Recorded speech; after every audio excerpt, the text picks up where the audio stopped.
Hello, everyone, and welcome to the Learning and Development Podcast. As always, I'm your host, Nolan Hout, and this is sponsored by Infopro Learning.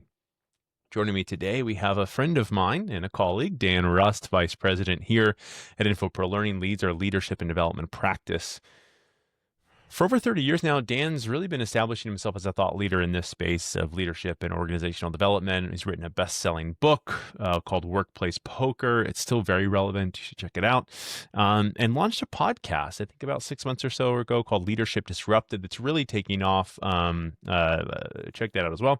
And Dan also speaks at several events throughout the year. Follow him on LinkedIn. You'll see he's always talking about themes very, very timely, which is why we wanted Dan on today. We're going to talk about a topic that, as of today, which is November 14th, we were just last week, there was a large announcement, huge numbers were released of layoffs in November, or October, I guess. And the number one source of those layoffs was cited as AI, most notably with Amazon cutting over 25,000 jobs. But that's just the tip of the iceberg. And that creates an interesting environment for us here and well, not just in the learning space, but in around the world. We're simultaneously embracing AI and trying to leverage AI. In a big way that's being done is with this idea of, don't worry, it's not taking jobs. But at the same time, it is taking jobs. So how do we navigate this world of AI and still make people feel psychologically safe and deal with everything? So to help us unpack that, we've got Dan Rust. Dan, thanks for joining us today. Hey, Nolan, it is great to be with you. I'm excited about this topic. It's a recurring theme that comes up on my Leadership Disrupted podcast as well. The impact on AI, psychological safety. How do you authentically create a safe environment for employees? How do you communicate, hey, there's nothing to fear, when in fact, the reality is there is something to fear. So how do you authentically, without causing people to run around with their hair on fire, how do you help employees and yourselves navigate AI and be the leader that they need today? And then also how do you prepare your team and yourself for the future? Because AI is shifting so rapidly, evolving so rapidly. I think we have to think about what kind of leader are they going to need in 2030? Who do they need me to be? How do they need me to show up in 2030? Because I think 2030 is going to be coming in 2026. I think it is going to be advancing that rapidly. Yeah, and it's interesting, Dan. I was thinking about it, and the reason that I reached out to you is so Dan is always putting out really fresh, really timely content. And I remember maybe 2 years ago, 3 years ago, you had done a bunch of webinars and series on, so your company's going through a layoff. How do you be a leader in those times? How do you lead amongst uncertainty? And now there's still that uncertainty. I don't think we've quite left that sphere of exactly knowing what the economy has in store for us. So we're already in that time, but then we have this other giant being thrown on top. So it's really hitting us from both sides. So let's get into it. Let's start for those that aren't aware of the term psychological safety, or maybe think psychological safety is just a term that was, invented to make people feel good, or as a soft term. Explain to us a little bit, what is psychological safety and why is it important in the workforce? Well, I'll give you my succinct understanding because there are lots of definitions. But if I were to state it in one sentence, it's creating an environment where people feel comfortable taking risks. They feel particularly interpersonal risks without fear of retaliation. And of course, when I say retaliation, I mostly mean that unspoken retaliation, because it's pretty rare that someone says something and then they just get whacked. What's more common is someone asks a question that the leader doesn't want to be asked, or professes an opinion that the leader finds uncomfortable. And then instead of getting whacked, that person is just slowly drifted away, where they're not referred to as frequently. They're not brought into meetings. They're viewed as a troublemaker. And specifically in the AI space, I talk to a lot of employees who will say to me, "Look, I'm trying to make AI work for my job. and I'm struggling, but when I mention to my leadership team what my struggle is, I can see it over there, and I can see kind of the glaze come over their eyes, like this is not what they want to hear, and they think Mm, it's me. They think it's me not wanting it to work, but in fact, I'm trying to make it work, and sometimes it doesn't work the way they expect it to, because they saw they saw a video of someone creating an AI video, and right. in 30 seconds they created something that looks like Steven Spielbergian, and it doesn't work that way. But they're not actually doing it. And so psychological safety is creating an environment where someone can say to you exactly what they think, even when they feel it might be different than what you want to hear. But that interpersonal risk, you want people, particularly if you're going through an AI challenge, and I'm sorry to over verbalize this, but if you're Yeah, going no. through an AI change initiative, you want people expressing all of their doubts, all of their uncertainties, when they discover that something doesn't work. You want them sharing that widely. But in fact, in many cases, for a variety of reasons, people don't share their doubts. But if you can have that environment, so that's what we mean by psychological safety, that sense that I'm safe. I can say Yeah. what I really think. And That and doesn't mean I get to just bitch and moan and complain. It means, but if I have complaints, I can share those complaints. yeah, I always kind of lump it back to, did you create an environment where people can be their best? And I think, you touched, and so if you can't, obviously tying that back to ROI and engagement from that employee, Mhm. that's really what we're talking about. If they are afraid to voice I mean, just think of it, you mentioned the AI project. If they're struggling, but they're afraid to say they're struggling, you're not getting the full value of that colleague, and you end up, as you said, it kind of creates this weird dynamic that over time you either get like a quiet quitter or you get a quiet layoff, right? You slowly kind of get phased out, um, because you did voice these concerns and it wasn't safe. So really, there's no winner in this environment in which there is not the safety No, there for the employee to perform at their best, or for because that's what we expect. I heard from someone who said to me, the edict from on high was, we're going to leverage AI video tools, and it's going to reduce our video production time by X percent. I think it was Hmm. something like 50%. And we're going to begin applying this now today. And the senior leadership showed a couple of examples that they just grabbed from the internet. Right. So they had this metric in mind, and the person who shared this information with me, he said, I actually ended up building the next video using AI a little, but mostly I still had to use my legacy skills and tools and software to produce what we needed to produce. But I claimed it was AI generated because that was the edict. That Oh, was yeah, Now yeah. there's an example of we are not getting the best out of that employee.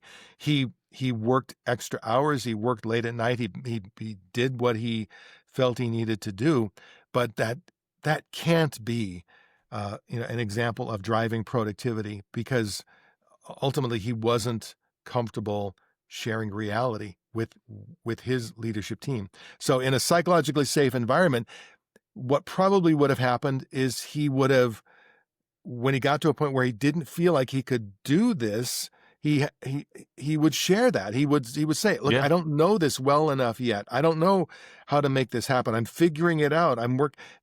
Can I do 20% and then do the rest through my legacy tools? And as I learn more, I'll do more. And hopefully the answer would be yes. It's a journey, not a just a Yeah, and sudden change. I've been in this company for 14, 15 years, and the guy who hired me ended up becoming the CEO, mostly because he hired me. I'm I sure that's that got to Generally be speaking, I the would expect the that. Yes. reason why most people have cited that. Um, but so I have a very comfortable relationship with our CEO, and he had shared similar things to me, and it's interesting because what also kind of creeps into my mind, and I was speaking at a conference, and you gave me this really good tip. Um, I was speaking about AI and kind of the role it's going to have on jobs in learning and development, and you said instead of trying to kind of push down what you're hearing, the themes are, just open it up to the crowd and say, how are we feeling about AI? Mhm. And it was the greatest thing ever because we heard so many different things, and I think what I hear, what I kind of sum that up is there's a lot of, I think, on one way or the other, there's a lot of imposter syndrome kind of going around. And I remember when I was being pushed to use AI, I started to use it, and I kind of I used Copilot at the time. This was kind of the first Mhm. thing, and I was like, this kind of sucks. Like, man, why is everybody doing so good? And I eventually just went to my boss, Sharad, and I said, listen, I'm not able to get anything out of this. Like, Mhm. you got to schedule a session with me. Show me how you're doing it because I'm failing. And he's like, oh, well, what do you use? Copilot. He's like, oh, we got to use Claude. Like, Claude is much better. I'm like, oh, okay. And I was like, well, what kind of, tell me, show me your screen. Mhm. Show me some things. Like, okay, you're doing this, you're doing this, you're doing this. But then I was like, oh, but this still sucks. And he's like, yeah, it still kind of does suck for these things. And I was like, oh, okay, so like it wasn't like he was at level 10,000 and I was at level 0. He's at level 1, I'm at level point 0.5, so the gap wasn't so wide. But if I didn't have, few people would have that 15-year of experience and kind of friendly relationship. I would be very hesitant to turn around to the person who said, Absolutely. do this. I would be very hesitant to say, well, I tried and I'm not getting it. That's a Yeah. tough thing to say.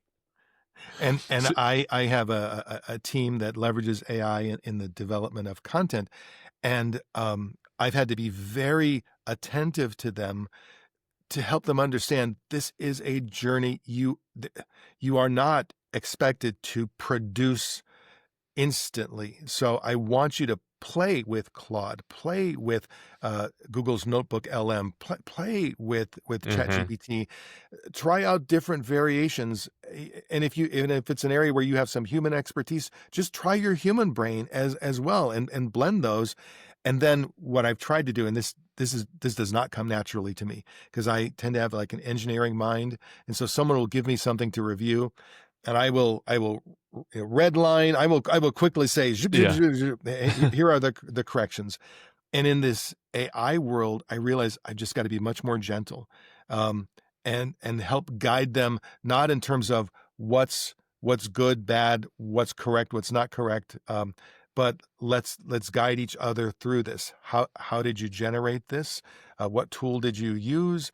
How what do you think? It's the it's the famous acting director's line. How do you think it out? How do you think that take went? When you get that question, all right, something's not quite right. And but guiding them through that, because I want them to learn in a psychologically safe environment. I I think one of the errors some leaders make, not probably not your listeners to this podcast, but some leaders make, is they think that psychological safety is a soft skill. They think of it as like Mhm. that's an HR soft Yeah, skill. yeah. It's absolutely, I think, amongst the hardest of hard skills. It is that that that leadership ability to build up within your people the sense that I can say anything to Dan. I can tell Mhm. him exactly what I'm thinking, that there is no barrier. And if I'm confused, I'll say it. If I'm proud and a little ticked off because I was proud of this and then he criticized it, I want those words to be said. Like whatever someone is thinking, I want them to share that with me, because I can't lead inside a bubble of people pretending or thinking that they need to be a certain way. So that ability um, is a hard skill. It's a hard skill, and it's also hard to learn from a leadership standpoint. If you just assume that um, if you assume that, well, if I say to everyone, hey, just tell me what you really think, just be open, just be transparent, Mm. bam, job done. I've checked the box. Everyone will be transparent now because I told them to be transparent. No, in fact, In fact, some of them will actually bury deeper Yeah. because they will either rightly or wrongly, they will read like what's under the surface of that. I I had someone say to me once, "Look, I'm an open book. So, there's no need to read the subtleties with me. I'm just an open book." What I took from that, because I'm not an idiot, was, so you don't want me to pay attention. You don't want me Mm. really looking for the story under the story, um, which just causes me to go, well, I'm looking. Because I know every human being has a story under their story. So when someone says from the get-go, look, I'm an open book, no need to analyze me. Okay, that's an interesting, it's an interesting opening. But Yeah, I see. I'm the opposite. mhm. I'm the exact opposite of that. When somebody says, "Hey, there's nothing more to me," I'm just like, "Oh, cool. All right." I Well, don't know. okay, Like I've there's something inherent in me, and it's a flaw. I mean, my wife classifies it as a flaw, so it must be a flaw. I just take so many things for face value. Like, hey, yeah. they're like, maybe I'm dumb, maybe I'm whatever. I'm just like, I don't have that thing in my brain to dig deeper into those recesses. And I think it really drives my wife crazy because she's like, well, they said that. I'm like, well, isn't that what they meant? Well, actually, it probably more drives her crazy because when I say something, she's like, well, you must have meant that. Well, and I'm You and, know? and I am in no way saying that you are wrong, or anything, because in many ways, how do I say this? In many ways, it's sweet that you think that way. It is. Yeah, I I understand that. I um, I grew up as a how do I say this? A neurodiverse, borderline autistic person who didn't read people really well. And in the first 25, 30 years of my life, I got whacked a lot. I got surprised a lot because I just Yeah, wasn't reading the room.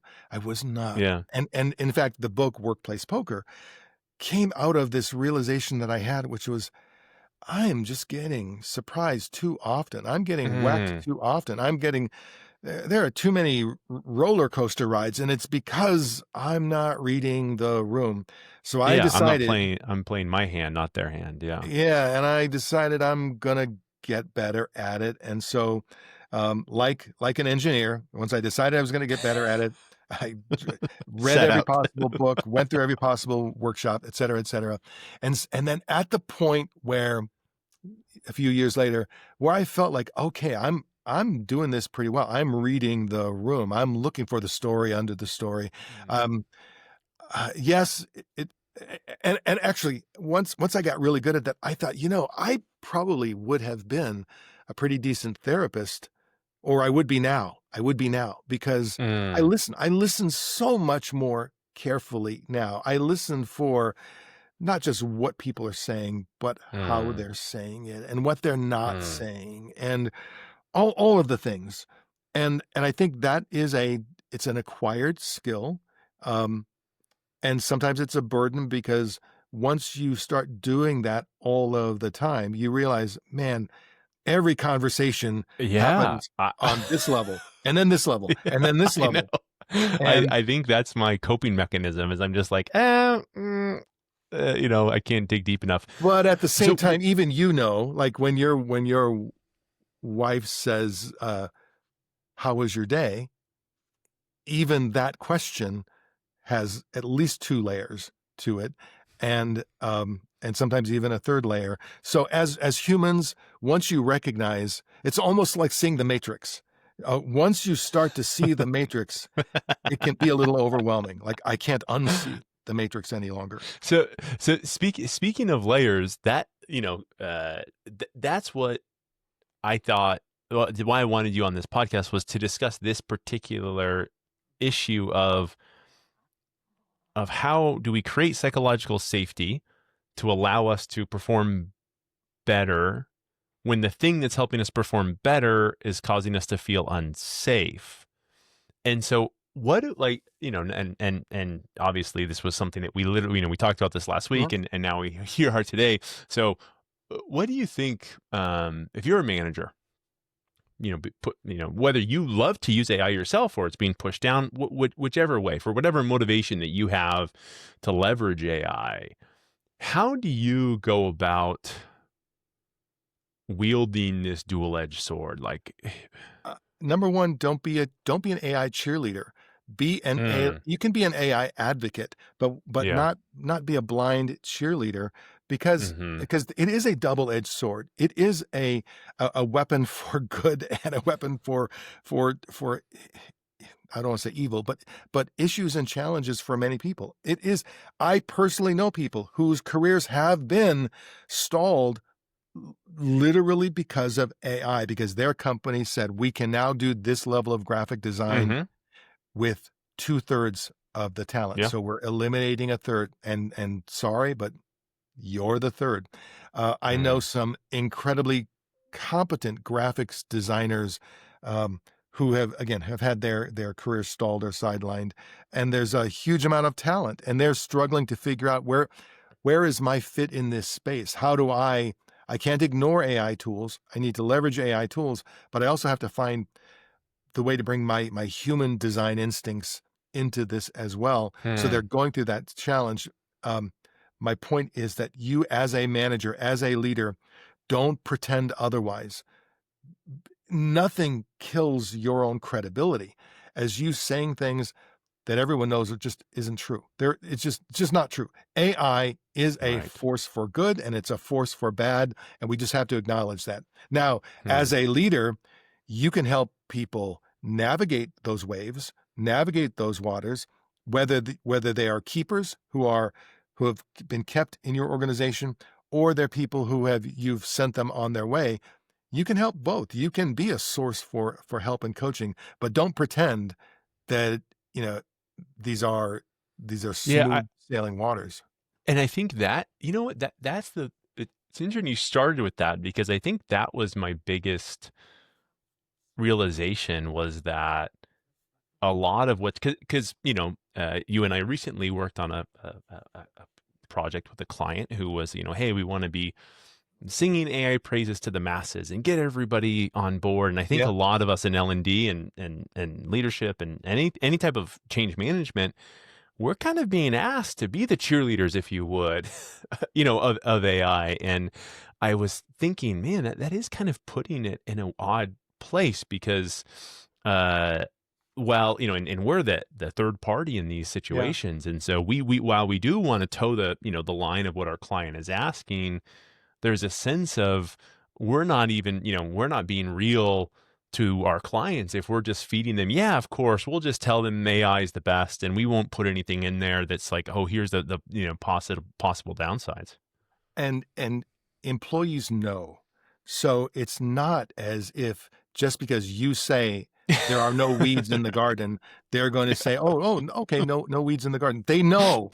So you might as well align with what they know, with what they see. And you were referencing a webinar that I did a couple of years ago called uh, "Leading the Layoff Survivors." Uh, Yes, that's what it was. Yeah. And I remember we even created a Survivor medallion logo that was like the show Survivor, but it had Yeah. references to Oh, employees. And the thing that we highlighted in that webinar is that um, I know many leaders through a layoff because they're uncomfortable. Leaders don't like laying people off. They don't, whether it's a small layoff or massive layoffs. And because they don't like it, they want it to be done and then go away. Let's not think about it anymore. Can we just move mm, on? We'll reassign tasks. We'll restructure, and can we just move on and all be happy? Well, that's just not the way most humans work. Because you can't, on one hand, say we're a family, we're a team, we're all here for a purpose. Oh, it's Q3, and yeah. the metrics aren't what we need them to be. So, I mean, I would never say to my own son, "Hey, it's just not working out. We're missing our OKRs for Q3, so I'm sorry." Yeah. You've It's become a cost center. The profit yeah, center yeah. yet to materialize.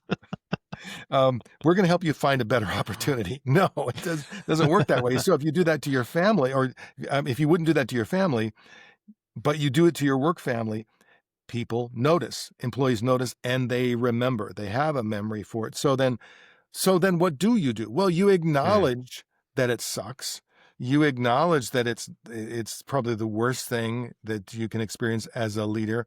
And you tell the truth about AI as well. That AI, and the truth about AI is that it is a double-edged sword, but it is a sword that's not going away. So it's not like you can say, well, we're going to keep that sword over here in the hmm cabinet because of the double edge to it. You can't. In fact, what you have to say to your employees is the world is learning to leverage these tools. We have to become experts in leveraging these tools. As we become more productive, it is probably going to mean some layoffs or some reassignments. It's probably going to mean that, and we're going to work to minimize the impact, the downside. But I don't want to pretend that there isn't a potential downside. What I can say to you, if all of you take this journey with us, even those of you who might not make it here will be so much better off as you go into the work environment with these new skills that we're going to help you all learn. You will be incredibly better off as opposed to pretending, hey, no weeds in the garden, no weeds in the garden. We're gonna ignore this for a while. So I do think that you can create a psychologically safe environment where you can tell the truth. One of my favorite phrases is, for great leaders, there are no little lies.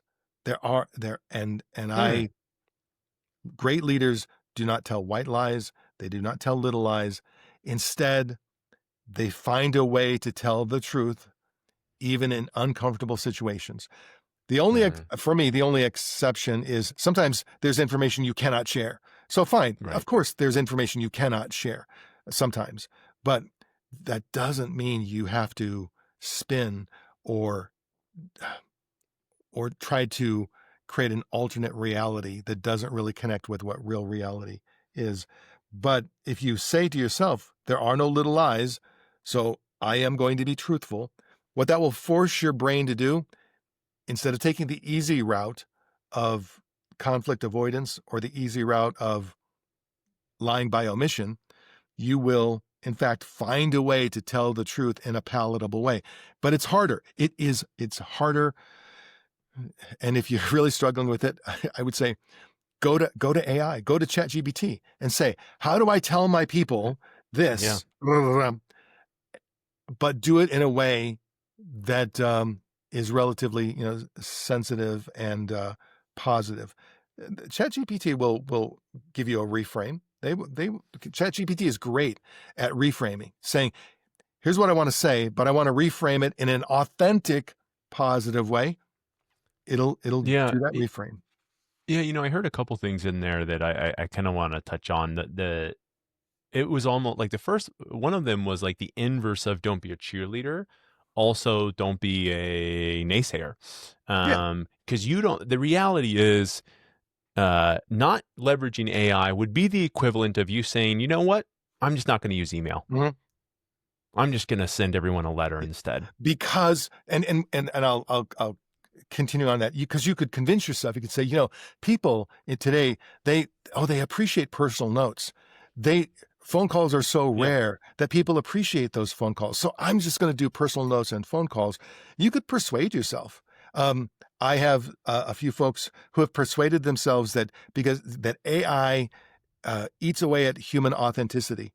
So they are only going to write in a human, quote, authentic manner. They've persuaded themselves that AI is evil or is bad or degrades authenticity, which it can. Let's say again, double-edged sword. It Sure. can, but simply opting out, it's a personal choice, and if you opt out, okay.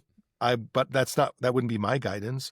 My guidance would be own your authenticity and Yes. leverage those tools in a way that actually eventually, And expands. so, and I think that's where psychological safety actually does play a big point, because if that is your fear, if you're like, hey, I don't write with M dashes, I'm not a really flowery thinker, or sorry, writer, um I just spent some time with an intern yesterday and I said, listen, what you gave me wasn't good. Let me show you how what tool do you use? I use Claude. Okay, well, let me show you in Claude. Let me tell you I was like, but in my default setting, I say, like, never tell a lie. I want brutal honesty. If you give a number, cite the number, never make it up. And I put two or three other things, and I said I put that in there, and then I also load in some of my writing style. And I'm like, because I don't want to worry. Is it disingenuous? Is it lying? Yeah. Do I have to check this? Do I have to check that? Do I do all these things? So if I had the safety to say that, I don't want to use AI because it's not just you should have an environment where people say it, but then Yeah. you as a leader need to show, well, this is the way this is how to overcome that. But if you don't say it, you don't give your leader a chance to help you overcome it.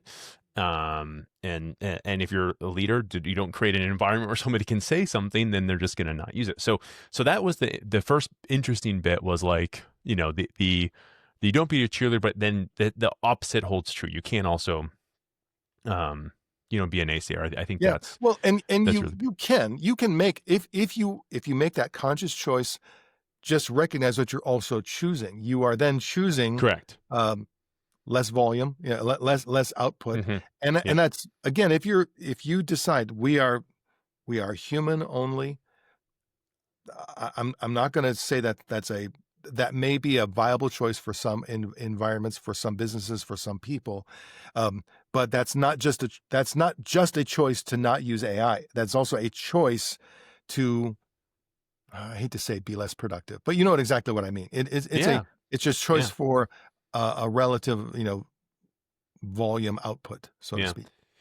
And then the other thing is like this idea of approaching conversations head on. And I feel like this is, and I don't know the science behind it, obviously, which is why I have you on. Um, but I feel like there's something to you yourself as a leader. I don't know, like having the confidence, like the safety to speak at the same to say, yeah, this, like, to not tell a lie, Yeah, to say, I've created an environment where I can speak freely and expect my team to understand that what I'm saying is truthful and meaningful, and I'm not trying to pull the wool over their eyes. Because if I'm lying to them, I've opened up the door for them to lie to me, and it's not safe for them anymore because they hear the leader saying one thing, but they really mean another. And it's interesting. I had there was a call I had with the head of our content production team for marketing. hmm As you would imagine, AI has completely changed this person's role. And there were supposed to be three of us on the call. It was just her and I, and so we didn't really have anything to discuss. And I was just talking with her about this paper that I was writing, and I just said, I have to admit, when I saw the report, the Challenger report on Friday of the massive layoffs and the number one attribution being I said, I have to admit, even, a power user of AI, a company, somebody who, it's an executive in the company, I've been here 14 years, even I kind of was looking over my shoulder like, gosh, this is kind of a scary place to be. hmm Um, because what, and, so, and she just opened up and was like, thank you so much. Like, I am absolutely having these feelings. I am absolutely having these thoughts. She's like, I don't want to come off as an AI naysayer because I feel like if I do, then that's just like me looking like I'm trying to protect my job. So there was something about, I felt like me opening up to her that allowed her to open up to me. Absolutely. And so whether you're talking specifically about AI or general Whatever. layoffs that have Yeah. happened, um, expressing to people that you have doubts and feelings about whatever, or just saying, I realize in an era of layoffs, when we've had wave number one and then wave number two, and with each wave there's been a somewhat of a message that, hey, this is it, where there's not going to be any more. Oh, but then we have wave number two. Mm-hmm. and then this is it. This is not going to be anymore. But we can never say that in today's world. We can never say that. And expressing your own self uncertainty, your own self doubt, if that gives someone else permission to open their floodgates, I think as leaders, we have to understand that if that's been pent up in someone for a while, when those floodgates initially open up, it may be a little overwhelming. They may be like, oh, it's okay to say these words. Well, let me spew it all out at you. Don't be overwhelmed. You're acting to some degree as a therapist. You let it out. Yeah. Now that doesn't mean it's going to come out every week that exact way. You're gonna get all of that pus out of the wound, so to speak, and then try keep that wound clean through ongoing conversations. But it's amazing that you had that experience, because what that does tell you is that exists in the culture. That fear about not being perceived as anti-AI. And as you and I both know, AI is a fantastic tool, but AI is not the be all and end all. It's a great tool. It's like giving a surgeon a new hyper powered laser scalpel. He's gonna figure out how to use it exactly, but he's not gonna run around the operating room just scalpeling everything. So yeah, I think we can both acknowledge the huge power of AI and the growing power as you look at the new versions of Sora, the new versions of all these AI tools. They're getting better and better, but still, AI can't. There are just certain things that it doesn't do well in terms of really understanding human emotion, human experiences. Almost every AI written article or every AI contributed article, I think we're all getting better at this. I can kind of feel the AI vibe in a video, in a written article. And I know that's not what we're speaking about today. We're talking about psychological safety. But I think acknowledging for our employees that AI it can't truly replace humans now. It can make humans more efficient and more effective. And AI, the word I've been using with my employees is AI can be an amplifier. If you have strong capabilities, AI can amplify those capabilities. If you're an intern or if you are a recent college graduate and you're just building your capabilities, AI you're gonna struggle a bit with AI, because what is it amplifying? It's amplifying a much lower skill set. And here's my since we're talking openly, since this is a psychologically safe environment, here's my worry about AI. I've seen AI in the hands of mid-career professionals be a fantastic amplifier, a huge amplifier, because they've got skills to amplify.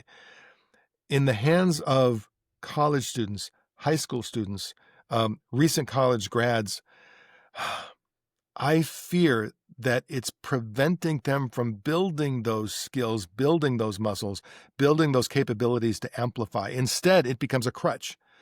And when it's used as if you have a permanent crutch, what a crutch is supposed to do is give your muscles or bones time to heal, to gain strength, but it's not being used for some as that kind of crutch. So I worry that it's preventing the building of those skills or strengths. I don't have an answer for it, but it's I mean, that is the reality, and there's a certain amount of science backed by that, and I heard the analogy from the actor Werner Herzog, who said, you don't give the kindergartner the calculator. You teach them 2 + 2, although they have, and they will always have access to a calculator, because if they don't understand the basic fundamental language of math, they won't understand that's the building block of our society is math and letters. Like, so those two things, right? If you don't understand the ABCs and your multiplication and your times, you don't then have a deeper understanding to apply to these more complex principles.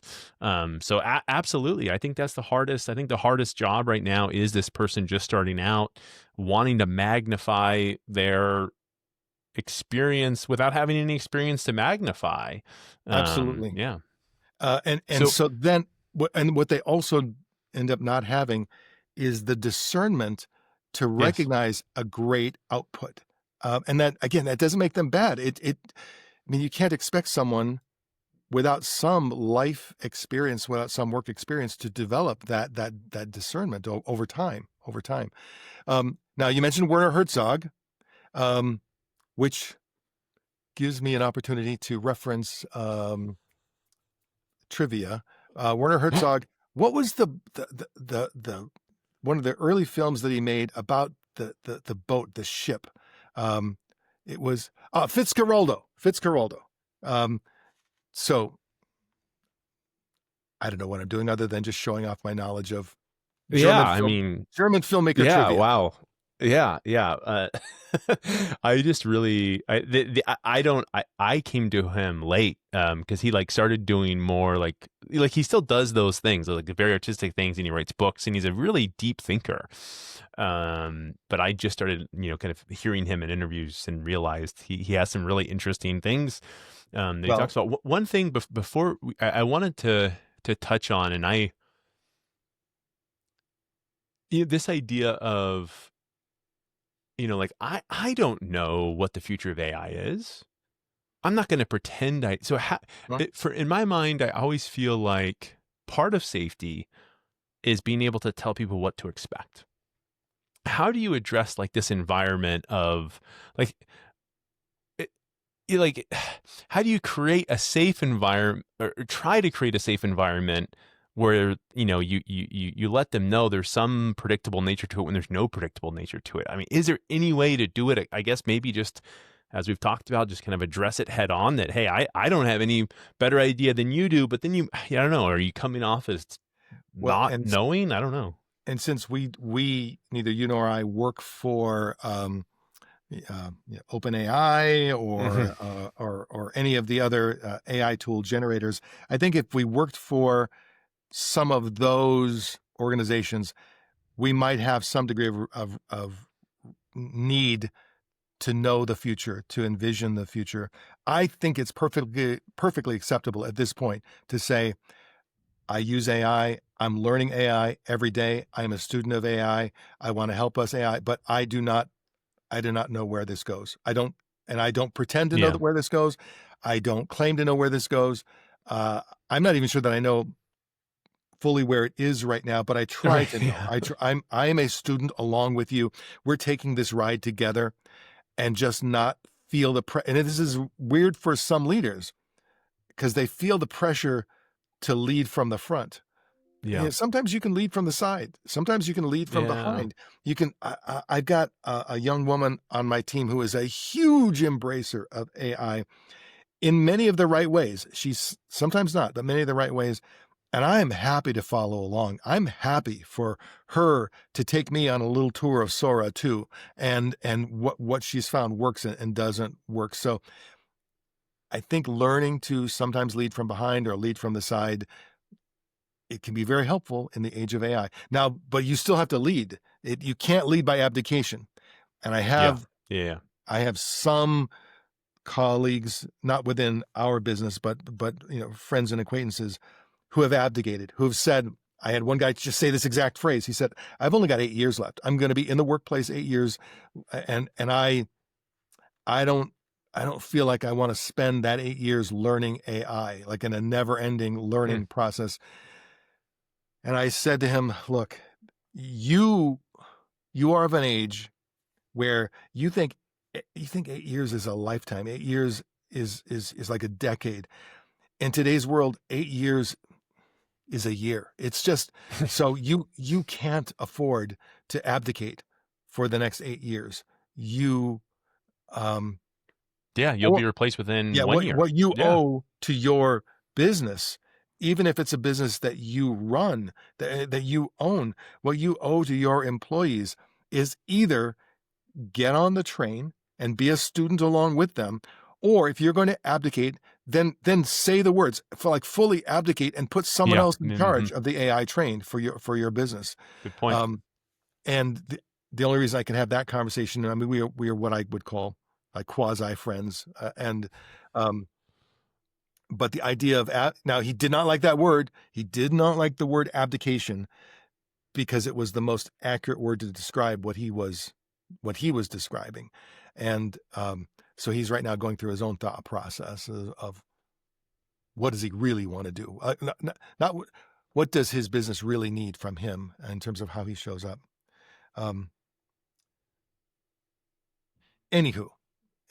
So, I mean, it seems like, Dan, and my big takeaway in this, and I don't know, it seems, I mean, maybe it seems overly simple, but it seems like maybe sometimes the simplest answer is the right one. I forget who said that or which law that is or whatever it is. But, if you're approaching it as transparent and as open and honest as you can in the environment that you're in, that is the best way you can go about it. If you're a company who forecasts layoffs or doesn't even forecast layoffs, I loved what you said. Hey, I don't know where this ship is necessarily headed. I know we got to get on the ship. We all got to get on, and we all got to start rowing. Some of us are going to be faster than others, and that's okay. But whether, we stay on this ship or we have to, jump to a different ship, you're going to want to build that muscle because other people are going to value you because you have this muscle. And not trying to either say, if you learn this, you're safe, or if you don't, you're not. Yeah. And I would say, you said something that triggered me. What the words you said were something to the effect. Yeah, it's actually, when you boil it down, relatively simple. I would say yes and no. Relatively simple in terms of that philosophy. Where it Right. gets complicated is that when people hear that from you once, that's okay. But what they really need is to hear that from you all the time, like as a consistent message, So a consistent true. theme, Yeah. a consistent philosophy. And then they need you to be watching carefully and discerning, because not everybody is comfortable. Psychological safety is challenging because some people, what they need to feel safe is just to not get laid off. And they just feel Yeah. like, okay, I'm safe. Others are actually never going to feel safe. They're just because of the way they're wired, they will actually never be fully safe, or never feel fully safe. But all that means is you have to do a little bit more. You go a little more out of your way to draw out some degree of safety for them. You may not be able to change them completely or alter their thinking structure, but and you're going to have to work a little harder. And I have people on my team who I have to really work to help them feel more comfortable with me, more comfortable with the organization, more comfortable with the work, more comfortable with AI. And it's an ongoing process that will never end, which was really hard for me to come to that realization, because as an engineer, I like to check the box. You know what?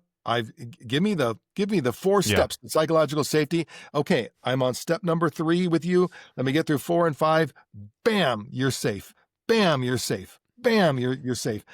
And it just doesn't work that way. It's a never-ending process of paying attention to people and earning their trust.